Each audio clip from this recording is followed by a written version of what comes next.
Oli 1997. aasta ja börs oli tegija, sest arvati, et seal saavad kõik rikkaks. Ma olin ametis olnud peaaegu 1,5 aastat ehk täpselt sama palju, kui oli möödas Tallinna börsi asutamisest. Ja seal noteeritud ettevõtted püüdsid kõik ennast võimalikult heal moel näidata. Raporteerida positiivsetest uudistest, et aktsiahind tõuseks ja nende omanikud oleksid rahul. Niisiis Tallinna farmaatsiatehas teataski mais, et neil on Moskvas loodud ühisfirma sealse riikliku ettevõttega ja sellel ühisfirmal on tehas, kus siis pakendatakse toodangut. Kõik olid õnnelikud, aktsiahind jälle tõusis. Aga mõned kuud hiljem hakkasid kõlama sellised konkurentide vihjed ja väited, et see tegelikult ei vasta tõele. Väinu kirjutas sellest. Mina töötasin Äripäevas sel ajal Tartu korrespondendina ja sõitsin Riiga ja kohtusin farmaatsiatehase Läti konkurendi Olain Farmi juhi ja põhiomaniku Valeri Malõginiga.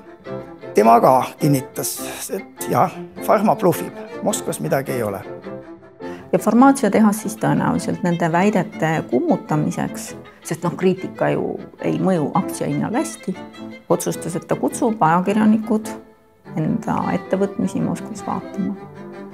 Mina ka siis noore börsiajakirjanikuna loomulikult saatsin oma viisaankeedi ja fotod, kõik, mida siis küsiti neile ära ja ootasin innukalt siis seda sõitu, et kes ei tahaks ajakirjanikuna kuskile kontorist välja saada ja ka Moskvasse sõita. Ja minust oli see 2 päeva enne seda ärasõitu, kui farmaatsiatehas teatas, et sõitja pärasest viisasid ei saa korda. Ja see pani minu peas mingi sellise kellukese helisema, sest paar nädalat varem ma olin käinud Peterburis ühispangaga. Teadsin, et mingisuguseid viisaprobleeme ei saa olla. Ja nii ma siis entusiastlikult läksingi Hanno Tombergi juurde, kes toona oli Äripäeva uudistejuht ja rääkisin, et kuule, et siin on mingisugune ebakõla ja mingi jama siin on, et peaksidki minema Moskvasse vaatama. Hanno ei saatnud sinna mitte ainult mind, vaid ka meie kogenud ajakirjaniku Väinu Rosenthali ja fotograafi ka Sven Arbeti. Kuna ma olin kohtunud farmaatsiatehase konkurendi Olain Farmi juhi Valeri Malõginiga, siis ma palusin tal, kas tal oleks mõningaid kontakte meile anda Moskvas, et kes võiks meid aidata. Täiesti inimene oli seal olemas, ma sain tema kontakti, ta oli nõus meid sõidutama ja ma sain ka vist mõningaid kontakte temaga ka, et kellega tasuks üldse Moskvas kontakti võtta siis sellel farma teemal. Moskvas 2 põhilist kohta, kus me siis pidime käima, oli see Mostali kontor. Seal olid lihtsalt sellised tühjad koridorid ja siis ühe ukse peal oli just nagu silt, et siin võiks see kontor olla, aga seal ei olnud mitte midagi. Uksed olid kinni ja see maja haldur väitis meile, et seal ei toimu midagi. Selle ühe kohaga oli siis korras. Siis teine retk oli meil siis sinna Šolkinosse, mis oli Moskvast väljas. Sealses vitamiinitehases väidetavalt see pakendamine käiski. Väravast esialgu me kaugemale ei saanud, seal olid sellised laigulised mehed ees. Pika seletamise peale ja passi andmete mitmekordse kontrollimise peale lasti meid lõpuks sealt väravast sisse ja me jõudsime direktori sekretärini. Me ootasime seal ikka üsna tükk aega ja peaasjalikult Väint suutis sekretäri ära võluda, kes siis ühendas ta telefoniga selle tehase direktorile ja siis sellest vestlusest siis selguski, et farmaatsiatehas on küll nendega läbirääkimisi pidanud, aga midagi ei toimu. Tegelikult oligi meil sellega juba käes ju see, mille järele me Moskvasse läksime. See oli toodeta. Me teadsime seda enne. Meil oli vaja ainult seda tõestada.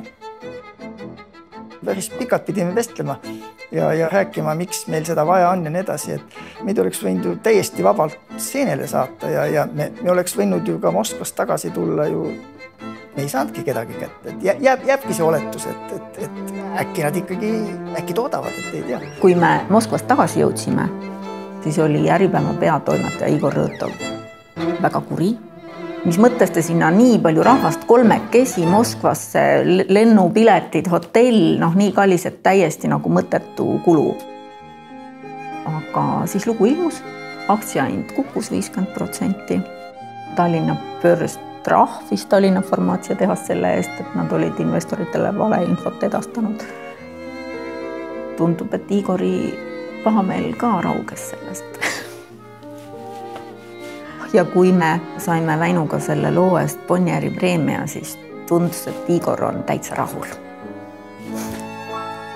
Enne, kui meie Moskvasse läksime, oli ju Eesti ajakirjanduses sellest ju juttu, et farmaatsiatehas midagi seal valesti on, et ta bluffib. Kõik ajakirjanikud teadsid seda. Aga keegi ometi ei võtnud kätte ja ei sõitnud Moskvasse. Aga Kaja tabas selle asja ära, et siin on miski kala sees. Lähme vaatame. See farmaatsiatehase lugu on minu jaoks üks selline musternäide sellest, kuidas ajakirjanik peab usaldama oma sisetunnet. Kui sulle tundub, et miski asi on valesti, siis tõenäoliselt ongi.